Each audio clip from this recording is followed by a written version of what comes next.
To exit, select language menu in Oppo A6 Pro 5G.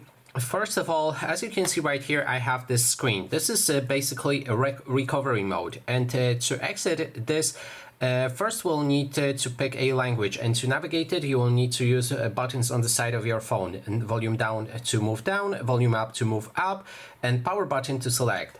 So we're gonna pick the language English, and then we can move down until we find the reboot device. Then click on the power button like this, and then click on OK.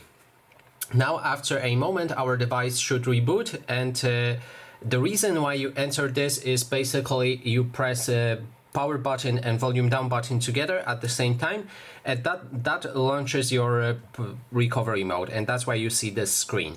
So make sure to just launch your phone by pressing on the power button only. And that is basically everything. Thanks so much for watching.